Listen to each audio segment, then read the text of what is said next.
Hi, my name is Caitlin. I'm 20 years old and I wanted to share my story of how I got diagnosed with osteosarcoma. Now, today marks my 1 year anniversary from being diagnosed with osteosarcoma and finding out that I had bone cancer. And so, to mark that anniversary, I just wanted to share my story in hopes that I could help somebody else going through the same cancer as me or going through any type of cancer, really. Or for anyone out there who is just interested in hearing my story or just having experience with having someone in your life that had cancer in any way. So, yeah. If I'm looking over here a lot, it's because I wrote out some notes last night of just the timeline and everything that I wanted to share because I'm forgetful and I knew that I would forget if I did not write it down. So, if I'm looking over, that's why I just don't want to forget anything, and there's a lot of details to this story. So, yeah. Also, if you hear any purring or chaos in this video, I have two of my cats here, so I apologize in advance. All right, so first I will talk about how I started having symptoms and how I got diagnosed. So, July of 2021 is when I started getting pain in my right knee area. It just came out of the blue. I didn't know what I did to it. I didn't injure myself. And so I was really confused, but it was very inconsistent. It would always get worse at night. And I started limping around after some time. I mean, months would go by from like July of 2021 until um, until February of 2022. That's how long I was having pain in my knee for. And it just kept getting worse and it was just not getting better. And then by the last couple months, I just was limping a lot, and my coworkers and my family were like asking me what was going on. And I just didn't have an explanation for it.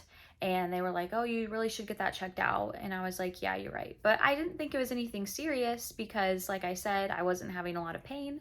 So I just kind of shrugged it off. So I went in just to an orthopedic doctor that I've been to before for previous injuries. And I was explaining to him what had been going on, and I was kind of limping. And so it's standard protocol for them to take an x-ray. So I took an x-ray and he didn't expect anything to show up because unless there's a bone break, nothing's really going to show up. And so he came in and I remember him being like, your x-ray came back really interesting. And I'm like, that's not good. And so he was like, he showed me and it just looked like my bone, like my right tibia at the top near the knee, started to kind of deteriorate. Like it looked like it was like moth bitten. And so that was really interesting. And he asked me if I had any autoimmune conditions in my family. And I said, yes, I do. There's so many people in my family that have autoimmune disorders. And so he thought maybe that could be it. And he was like, well, we obviously need to get a better picture. So an MRI can tell you more about what's going on than an x-ray can. So he wanted me to get an MRI the next day. So February 23rd of last year is when I went in for my MRI. And then their office called me and said, hi, we need you to come in this afternoon and you need to bring your parents with you. And so that's when I knew, okay, this is not going to be good news. But in my mind, I was still thinking, okay, it could still be some sort of autoimmune condition. And I mean, it's chronic, so that's still like not good news, but maybe that's it. And that's what my parents thought as well. And we went in and he had my scans pulled up and you could just see this big tumor in my tibia. And there was fractures in my tibia all the way down. And I was blown away because I was like, how was I walking on that for so long with how crazy it looked? And so, oh, I forgot to mention that I was put on crutches when I had my x-ray, because he wasn't sure what was going on and just thought it would be best to not put any weight on it. And so once we saw all the fracturing and everything, he told me that he did not want me to put any weight on it because it could get worse or I could break it. It would just be bad. So I was put on crutches from the very beginning. And just to give you a little bit of a background of where I was at in my life when this happened. So I mentioned that this happened last year to this day. And then I was officially diagnosed early March. And so I was finishing up my spring semester of my freshman year at college. And I didn't want to stop school because midterms had already passed. And so I didn't want to have to retake those classes and I didn't want to fall behind. And so I made the decision to continue going to class when I could and just trying to finish out the semester. And luckily my professors were amazing and they got on board and they helped me to finish out the semester super strong. So I was very thankful for that. So kind of crazy to happen when you are just a college student and then out of the blue you get diagnosed with cancer. Like, crazy. Still blows my mind. But yeah. So after my MRI, and he was like, this really looks like osteosarcoma. But I had to get that checked. The only way to really know if you have cancer is to get a biopsy of the tumor, and then the pathologist will determine whether or not it's cancerous or not. So I had to go see a orthopedic oncologist, and there's only a few in the country that are specialized in this. It's a very specialized thing, and not a lot of doctors are specialized in it. So I met with a surgeon who was specialized in oncology, and he was the one that performed my bone biopsy, which confirmed that I had high-grade osteosarcoma. And then I could do my chemotherapy wherever I wanted to. So osteosarcoma is a pediatric cancer traditionally.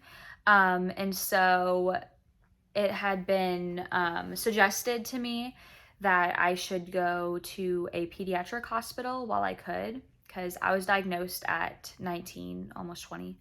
And so I could still go to a children's hospital if I wanted to. And it was suggested that I do that. And I'm really glad that I did, because before all this, I would have a lot of anxiety about medical things. And so I think being in a children's hospital, being where they still try to make it fun for kids and everything, really made it a lot better. And the staff there, I mean, they are unmatched. They were fantastic. And I love my nurses and medical team. They are just amazing. And also my surgeon, he is in a hospital an hour away from where we live. And so it was more convenient to do the chemotherapy at a hospital more locally, so we wouldn't have to travel as far, because I was going for my chemotherapy like sometimes back-to-back weeks. And so it would just be a lot to travel an hour to an hour back. Especially for my parents who visited me a lot. So basically with my treatment plan was this. So I would have 2 rounds of chemo, which 1 round of chemo is 5 weeks. So I had 10 weeks of chemo, and then the main thing to treat osteosarcoma is to surgically remove the tumor. So I had my surgery, and then after my surgery, my tumor responded really well to the chemo, and so I had 20 more weeks after my surgery. So in total, I had 30 weeks of chemotherapy. So my first chemotherapy, I went in and got my port placed, and this is what my port looks like. This is where the port is, where those two dots are, and then it goes up here. So if you see that, that's connected to my port. So I got my port placed, and then I was admitted to the hospital to start my chemotherapy because it's best to start right away. And with osteosarcoma, if you don't know, it can jump to different places of your body very quickly if left unattended. So they wanted to get started right away. So my first chemotherapy, I don't remember a whole lot. I just remember being so sick. The two chemo, or I had 3 different chemotherapies. And so I had cisplatin, doxorubicin, and methotrexate. So for example, just to give you an idea of what my rounds looked like. So week 1, I would have cisplat and doxorubicin. Cisplatin especially made me so sick. Like, I would get so nauseous. I remember the first chemo especially, I just remember throwing up all the time. If I wasn't throwing up, I was just trying to sleep it off. And I would do that for days. And it was terrible. And so, yeah, it was awful. And so with my chemo, so with the cisplat and the doxorubicin, I had to stay there for a couple days to receive the chemotherapy. And then I had to get a Neulasta shot. And it just helps. I'm pretty sure, if I remember correctly, it helps your immune system. I could be wrong, but I don't remember what specifically it was for, but I think it was to help my immune system. And so then the next 2 weeks, I would have a break where I was not in for chemotherapy. And that's because the cisplatin especially really dropped my counts, and so it made me feel really bad, and they needed to give my body a break because it would exhaust me. Like, even going from getting out of my bed to just going to my door of my room would exhaust me, and it's not that far. It's maybe 5 feet away from me, so it was an experience. And then week 4 and week 5 of one cycle, I would have high dose methotrexate. And that was a 4-hour chemo, but I had to stay there until I cleared it out of my body. I had to get to a level of 0.01. And the reason being is because high dose methotrexate, it's very toxic to your body. And it basically eliminates all the folic acid out of your body, which your body needs to survive. So if I were to just leave the hospital after receiving that high dose methotrexate, I would just be dead within like a week. So I had to stay there, and I had to receive shots that was basically just a fancy folic acid every 6 hours after that to replenish my normal cells in my body. And then I had to get to that certain level where it'd be safe for me to leave. And so that would mean that I would be there typically 4 to 5 days. And so that is what my chemotherapy looked like. And so when I first had my chemo, that's when reality hit me. That's when it hit me that I had cancer and that I was going to have to do this for a long time. And that was really hard, especially because I was attending school and I had just made new friends. And I have always been a very independent person. And so it was really hard for me to have to basically like be dependent on my family again and feel terrible and not like myself. And another thing that was really traumatic is after my first chemotherapy, when I was on that 2-week break, I started losing my hair. And at first, I had really long hair. So before, my hair was like right here. It was really long. And so I just kind of noticed it shedding more than usual. and I had wanted to get it cut so I could donate my hair before I lost it.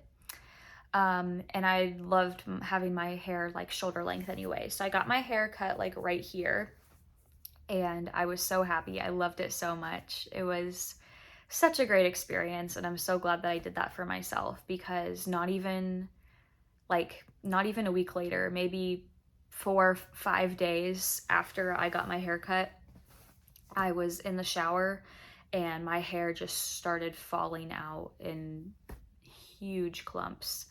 And I have a lot of hair on my head. My hair is pretty thick. So I never got to the point where I had like patches or bald spots or anything, but I didn't want it to be like that. It was really devastating enough as it is to see your hair fall out like that and just be everywhere. And I just remember like breaking down in the shower. That was one of the hardest things, because I loved my hair and I loved taking care of it. I loved braiding it and curling it and just all of those things. That I loved doing that. So that was really hard. And I wanted control over that situation. So before it got bad, I decided to go ahead and shave it. And so I had my dad help me shave my hair. And it was such a liberating feeling. Like as soon as I shaved my head and I felt that all of it was gone and it wasn't going to be like this crazy experience, I was just so relieved, because it was so painful to see my hair just falling out. And it was very upsetting for me. And then my dad surprised me and said that I could shave his head. And so I got to shave his head, and that was really fun. That was really fun. And then it was just a really nice memory, and it made me feel less alone. And I really was happy that he did that with me. So, yeah. So to all my cancer girls out there, I know how devastating it is to lose your hair. I know how hard it is, and how hard it is to let go of that, because I know for myself, it made me feel super feminine, and I just loved my hair.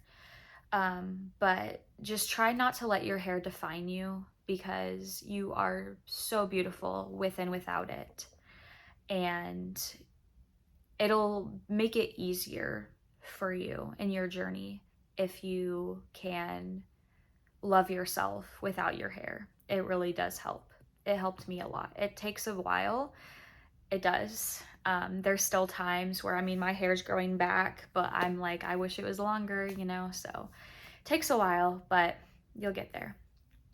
Okay, so now I will go into talking about my surgery. So I had my surgery to remove my tumor May 26th of 2022. And I chose a rotationplasty. It's a form of amputation, and so basically the best way I can explain it is they take out the middle part of your leg. So they take out the lower part of your femur and the upper part of your tibia and your knee and everything, and they remove all of that.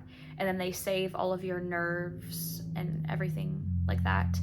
And in my experience, is what they did is they coiled up all the nerves and everything that was connecting the two halves, and they coiled it up and put them in my thigh, my upper thigh. And then what they do is they take your lower tibia and your foot and they rotate it 180 degrees and they reattach it to your femur.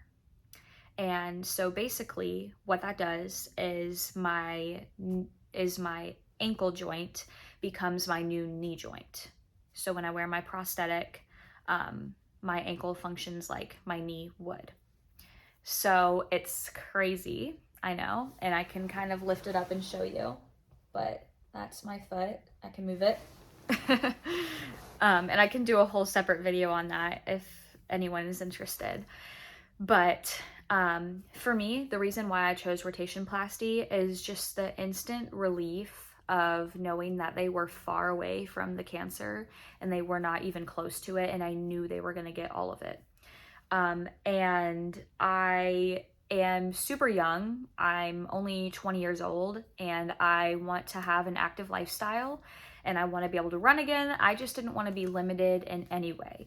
And so rotation plasty does a really good job of that, and it allows people to be active if they so choose to be. And also I would have more mobility. And so if I chose limb salvage, which means I would have kept my leg and they would have put an internal prosthesis, basically like a knee replacement sort of thing, I would not have been able to fully straighten my leg out just because I think my knee joint was too affected by the cancer. And so I just wanted, like I said, I didn't want any limits on me. So, that is why I chose rotation plasty. And I would like to be an advocate for rotation plasty, and I just want to educate people on the pros of it because it's amazing to me. I think it's crazy that this surgery is an option for people, and I think it's so fantastic. And I just have no regrets. It's been amazing. So I had my rotation plasty in May, late May of 2022. And then I had a short break to just recover from surgery because chemotherapy slows down the healing process. So they wanted to make sure that my leg could heal as much as possible before putting me back on chemo. And I get this question asked a lot of why I had to have chemotherapy after they removed my tumor. And it's because osteosarcoma, there can be cells hidden anywhere in your body. And so that can be undetectable to any scans, even a PET scan. So they just want to make sure that they are getting all of the cancer, since it does like to spread very quickly and the next place it likes to go is to the lungs. And so they just wanted to make sure that they got everything as possible. So, yeah. So going into some symptoms that I had during my chemotherapy, that I would just like to talk about to make anyone else out there feel a little less alone, because I know some of them I felt like I was the only one experiencing it. But that's not the case. So the first one that drove me crazy was chemo brain. And if you know, you know. But if you don't know, chemo brain is, you can't remember anything and you just feel like you're going crazy. Like I'll be saying, like, thinking of the word, like, oh, my cat's on my bed. Like I wouldn't be able to think of the word cat and I'd be like, it's driving me crazy, and I couldn't do it. Or like I'd have to have like 2 to-do lists during my college work. One on my computer opened all the time, so whenever I'd open my computer it would be right there, and in my physical planner, because if I didn't, I would just probably forget a school assignment on accident. So chemo brain made me feel like I was losing my mind. It's a lot better now, and I think that pretty much all that has gone away, which I'm so thankful for. And then another thing was the nausea. Oh my gosh, the nausea. I was so nauseous. And if I wasn't nauseous, I would just get sick a lot. And so, like, first thing in the morning on most days, I would just throw up, just dry heave a little bit, and then carry on with my day. It was the weirdest thing ever, but it just became kind of routine at that point. And also, a little bit of PTSD is after a while when I would be going back to the hospital for chemo. Even if I, like with the high dose methotrexate, I actually felt good. And I felt pretty much like myself. So even on the times that I knew I was going to feel okay and not like trash, my body just was scared. And so I would like throw up right before I'd have to go in for my chemo. And even after, for a little while, whenever I'd have a scan, I would get nervous and I'd throw up. So yeah, it's just crazy. And there's certain things that I can't eat because if I do or even think about it, I want to puke. So it's wild. And then also mouth sores. So I would sometimes get these mouth sores, especially when your counts are really low. Mouth sores are just kind of common, unfortunately.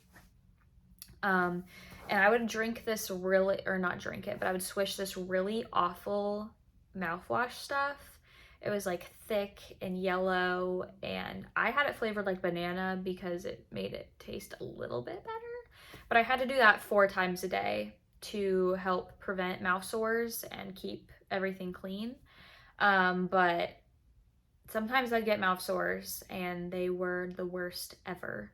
And so if anyone out there gets bad mouth sores, or you're worried about getting bad mouth sores, there is this product called Helios. I'm pretty sure my mom got it for me off of Amazon. They have different flavors like grape and orange and unflavored. I got grape, and it was pretty good. And you just kind of swish it in your mouth, and you do it like in the morning and night. I would forget a lot, but the times that I did take it, it really did help me. So I recommend that.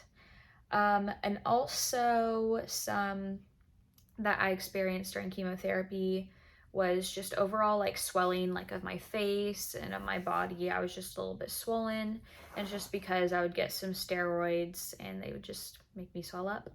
And then the next thing was weight loss and weight gain. So towards the beginning, when I would get super sick from chemo, I lost a lot of weight. I am a pretty petite person, so I'm 5 foot, and right now I weigh around like 115 for reference. And when I was really sick from the chemotherapy and I was throwing up and I wasn't eating much, I got down to just barely above 90. Like I think I was like 91 or 92 pounds. So like I was really underweight. And so that was crazy because a lot of my clothes, even my leggings, wouldn't fit me properly, like in the waist where they should. And so it was just crazy. And then when I was losing a lot of weight, my oncologist was worried for me. So he put me on this medicine called Megace. And it's basically like progesterone. So it kind of makes your body feel like you're pregnant, but it also makes you eat a lot. So he put me on that to help me gain weight. And it really helped, almost too well, because I was always hungry and I would always have to have a snack on me.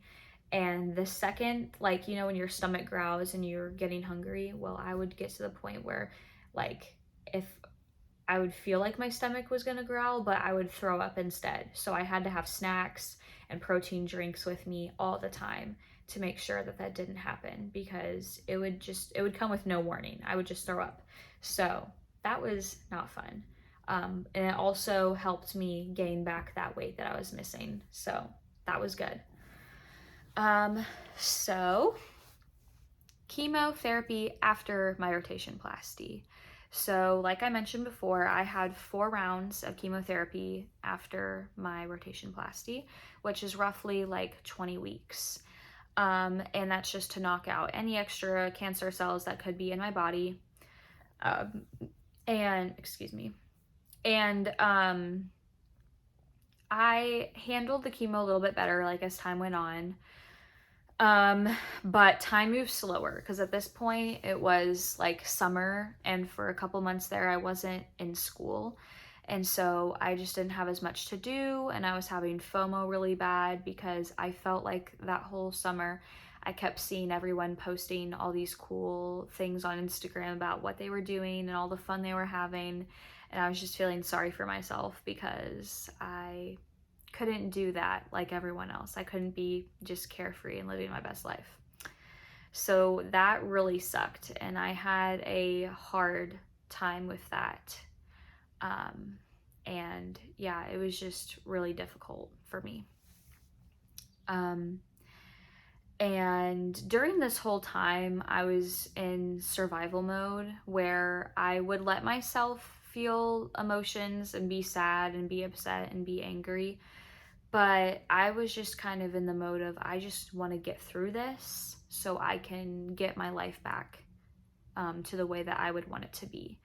And so that was my whole coping mechanism the entire time, which can be a blessing and a curse. It can be a good thing, but also I think I kind of shut off my emotions for a long time, which I'll get more into a little bit later. But yeah, so on October 20th of 2022, I rang the bell for no more chemo, and I was so excited. It felt amazing. It honestly did not feel real in the moment until I was like walking down the hallway and there was all the nurses and doctors and staff and my family and friends, and it felt so good, but it was just a shock that it was truly over and I didn't have to do chemo anymore. But the best thing ever, one of my favorite milestones.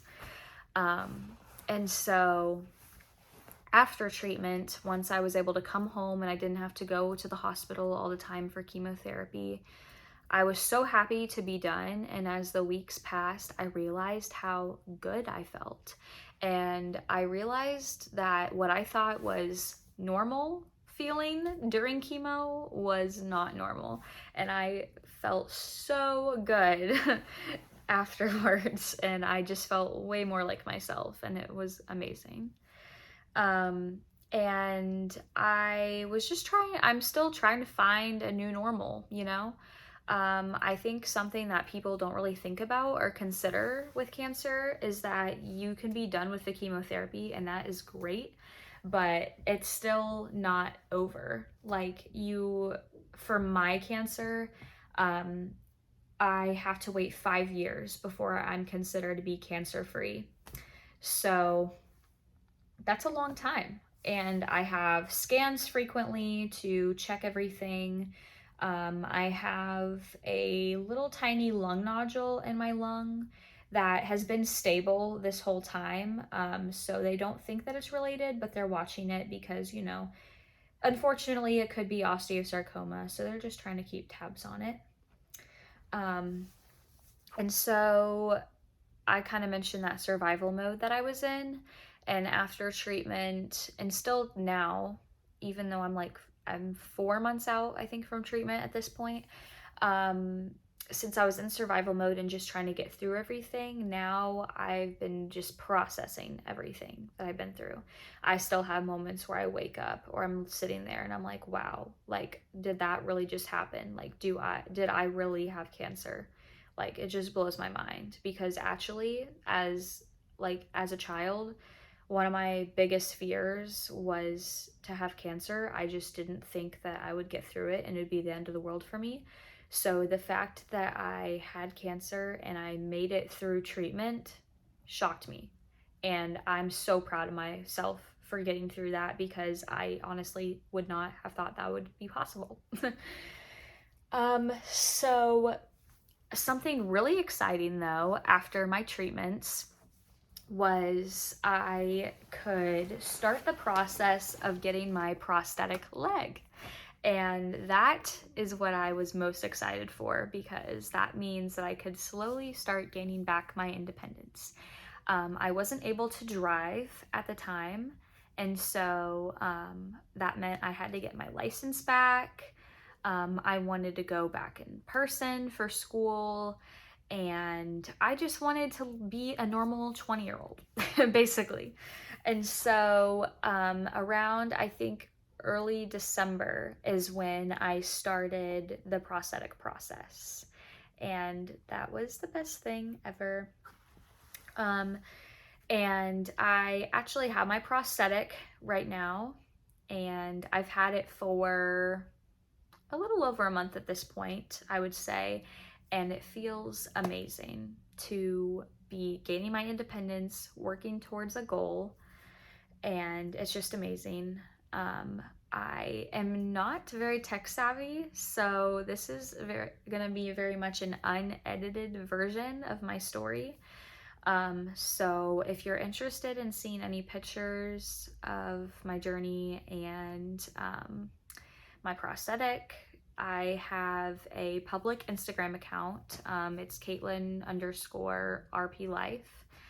And you can find me on Instagram, and I don't have a ton of pictures, but I do have some stuff up there, and I will be posting more soon. And I have a couple of videos of me walking with my prosthetic, so if you are interested in seeing that, head over there. Again, I apologize. I'm not tech savvy, and it'll take me a little bit of time to figure all of that out. And plus, I also really want to get this story out on my anniversary from being told I have cancer. So, yes. All right. So, where am I now? So, now I am finishing up my sophomore year of college. I'm studying elementary education, so I'm actually doing some student teaching right now, and it is amazing. It's so fun. I'm in a 5th grade classroom, and I adore the kids I'm with, and I love the teacher that I'm working with. She is amazing, and I'm learning so much from her, and I am just so happy to be in student teaching. This is what I've been wanting for so long, and this is what I was really missing out on last year during treatment, so I'm really happy to be student teaching. And I'm gaining more independence. Early on January 6th, I got my license again, so that's great. And if you're wondering how I drive, because I drive with my left leg now, because my right leg was amputated.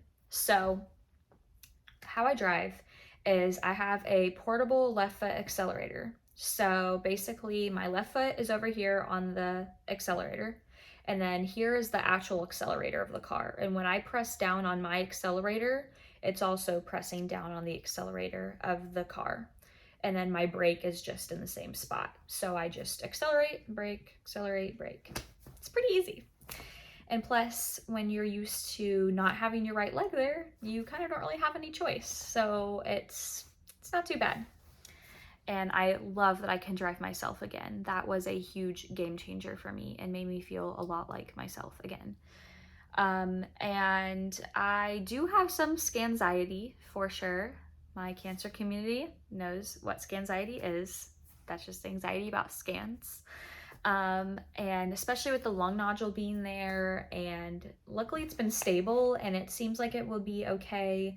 We're still keeping an eye on it, so it's just the fear of the unknown, and I don't want to have to go back into treatment and have chemo again and more surgeries. I don't want that. I just want to get my life back. So I am anxious about that. And right now I'm just trying to do a lot of processing. I'm very thankful and so blessed to be here and to have survived treatment, and right now being good and considered no evidence of disease. But it's just the fear of that could all change. And so I'm just dealing with some mental health struggles with that right now. I have my good days and I have my bad days. But I really just try to focus on the positives and the fact that I am still blessed to be here. And yeah, so it can be a lot sometimes, but just try to have grace with yourself because it's a lot to process for anyone. And it's okay to still be angry or be upset about it, and ask why me, because I've been there so many times throughout my journey. And right now I'm trying to figure out what my role is in the cancer community. I want to do my best to help people in any way that I can. And I love, like when I was in treatment, I loved interacting with other patients and being able to relate to them. And it just feels good to talk to someone that knows exactly what you're going through. There really is no better thing in life than to be fully understood. And I want to continue to be there for patients. So actually, if you are a patient yourself and you want someone to talk to, Just, you can DM me on my Instagram that I mentioned previously, reach out to me, and we can talk, because I understand. Because I had an amazing support group, have an amazing family and friends who love me and supported me throughout the whole journey, and still do. But I know not everyone has that, and that's really valuable to have. So if I can be that for anybody, I will gladly do it. And yeah, I'm just trying to figure it all out. And lastly, before I end this video, because it's already getting to be 40 minutes long, I just wanted to offer some advice to my cancer peeps out there. So just allow yourself to feel all the emotions. Like, I did not want to be angry or upset all the time. I didn't want to live my life like that, especially because I didn't know if I was going to survive the treatment in the beginning. And so I was like, well, I don't want to live my days being super depressed and mope around. Like, I want to be as happy and as positive as I can be. So I just tried my best to live life to the fullest. For sure, I had my moments. Okay, I've been upset and angry and depressed and anxious. I've experienced it all. And just allow yourself to feel all those emotions.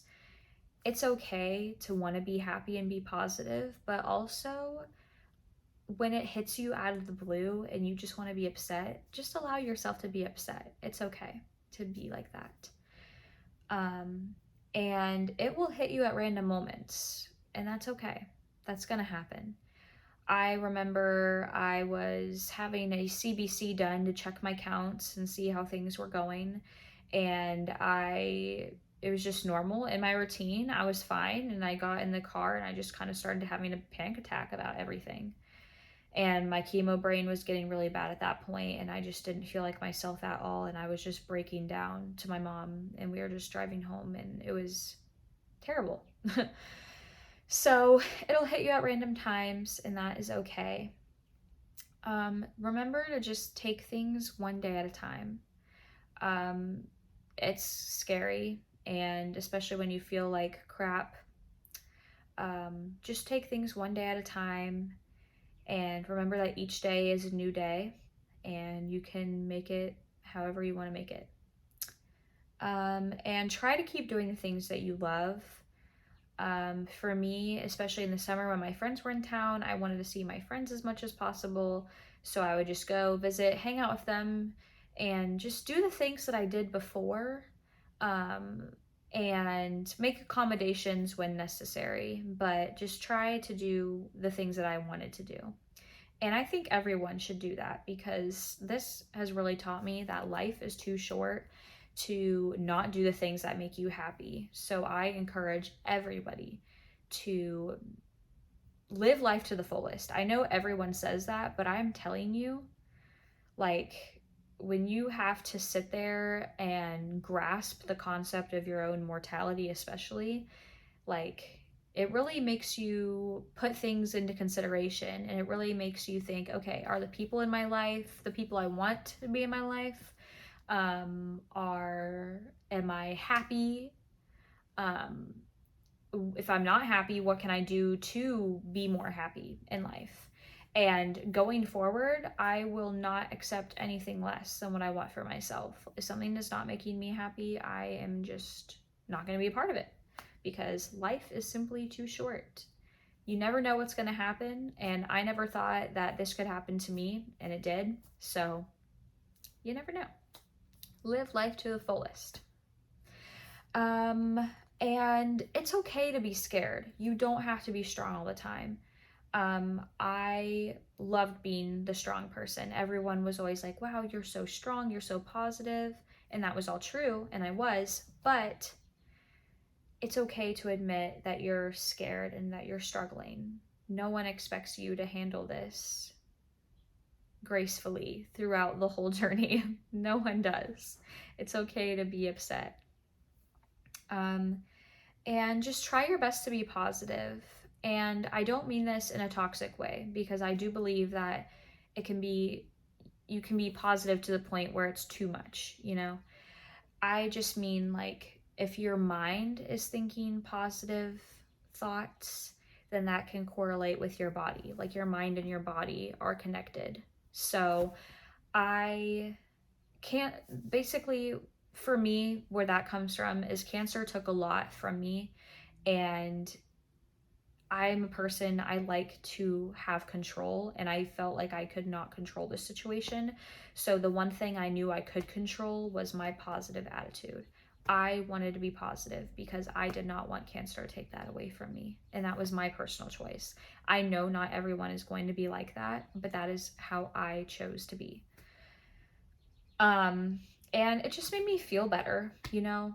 I would have preferred going through and being positive and being happy than living the rest of my days not happy, you know, at least for myself.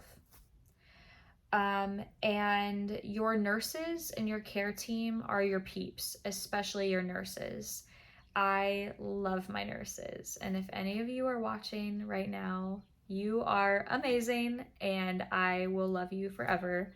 And thank you so much. And I honestly miss them. Like, there's times where I'm like, I don't really want to be back in the hospital, but like, if I could hang out with them again, that'd be cool. And so, they are there for you. And I met some amazing people, and they really made me feel normal. Like, instead of, they all knew I was there for cancer and I was getting treatment for cancer. But instead of talking about that all the time, they'd be like, oh, like, how's school? Like, how's that going? Do you have any fun weekend plans? Like, just normal questions that you would ask anyone else. And that felt really amazing, because I felt like some people in my life were didn't know how to react or like interact with me because I had cancer. And that really hurt me, because even though I had cancer and I was going through a lot, I still didn't feel like I I was still me at the end of the day, you know? And so that was hard to deal with. Um, and try to find your cancer fam. So what that means for me is I joined a couple Facebook groups. I joined one for osteosarcoma and then one for rotationplasty. And that helped a lot, because those people can empathize with you. They know exactly what you're going through, or they're trying to seek advice for someone that they know. So it made me feel a lot less lonely and feel validated in my experiences. So I would recommend that. Maybe not at first. Like, for me, it was hard to see some of that, and I think I joined it a little too early, because some stuff on there is really scary or really sad and depressing. But after a while, it makes you feel a lot better. At least in my experience, it did. And then this is going to be hard, and it's hard for me, but I feel like it's important to say. Try to not worry about what you can't control. For me, there'd be days where I'd be so sad and upset and be like, why is this happening to me? Am I going to get through it? Am I going to live? And instead, I can't control that. You know, I can't control, at the end of the day, what my body does is what my body's going to do. So I just have to try my best not to worry about it, because unfortunately, I can't change the future, nor can I predict it. So it's just really important to try to be as present in the moment as possible, especially on your good days. And just really try to soak up the good moments, because they are really important and they helped me get through a lot. And yeah, I think that about wraps everything up. If you have any questions, go ahead and leave a comment down below, or you can DM me a question privately, or you can check out my Instagram there, or whatever else. I really want to be there for anybody that I can, and I want to help as many people as I can because this is a scary journey. And it's hard, especially when you don't know anybody that has gone through something like this. It's really hard. So, if I can help anyone in any way, I would love to do so. I just really felt called to share my story, um, because I feel like I've come so far from last year. And it's crazy that it's only been a year. I feel like it's been way longer than that. But yeah, and my story's not over, and I still have so much to share, and there will probably be future videos, probably more related to my prosthetic and getting back to a normal life again. um, but yeah, so if you made it to the end of this video, thank you so much. And I hope that if you take anything away from this video, it is to make the most out of your life and just do what makes you happy, because you never know what could happen. And I just think it's important to do what makes you happy. So, yeah. I really hope that this helps someone. And I'm so sorry for the rambling. I didn't want, I had my notes, but I didn't want anything to be too scripted or edited. I just wanted to be able to talk and share my story and be as authentic as possible. So, yeah, I hope that you took something away from this story and that it helps you in some way. And thank you so much for watching. Bye.